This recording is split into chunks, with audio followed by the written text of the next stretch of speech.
99 آدمیوں کا قاتل معافی کی تلاش میں۔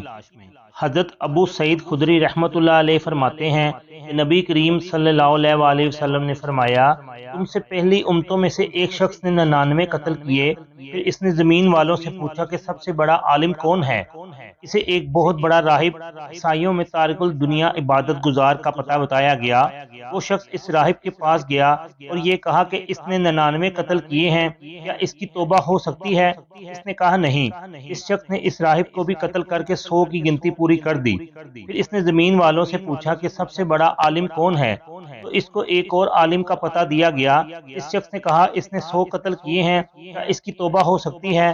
عالم نے کہا ہاں۔ توبہ کی قبولیت میں کیا چیز حائل ہو سکتی ہے؟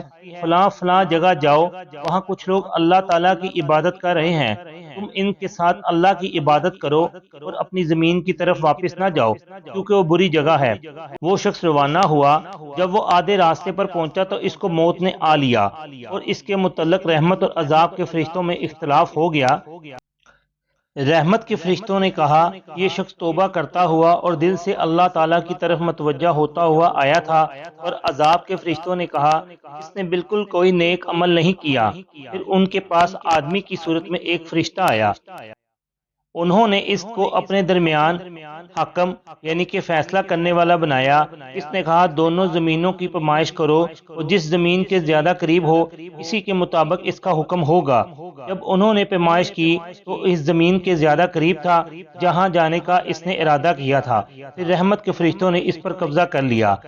بخاری کی ایک روایت میں ہے جس بستی کی طرف وہ جا رہا تھا اس بستی کو نزدیک ہونے کا حکم دیا اور جس بستی سے وہ آیا تھا اسے دور ہونے کا حکم دیا۔ پھر فرشتوں کو حکم دیا کہ اس کی جائے وفات سے دونوں بستیوں کا فاصلہ ماپ لو، تو اس بستی سے ایک بالشت نزدیک نکلا، چنانچہ اس کی مغفرت کر دی گئی۔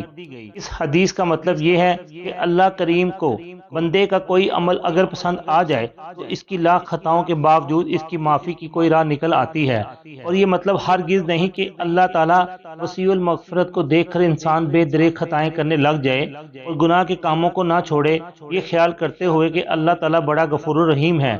اور صحیح انسانی روش یہ ہے کہ انسان حد الوسیع غلطیوں سے بچے، حرام سے اجتناب کی پوری کوشش کرے، اس کے باوجود اگر غلطی ہو جائے، خطا سرزد ہو جائے تو انتہائی ندامت کے ساتھ معافی کی درخواست کرے اور اللہ کریم سے اس کی وسعت رحمت کے سبب پر امید رہے۔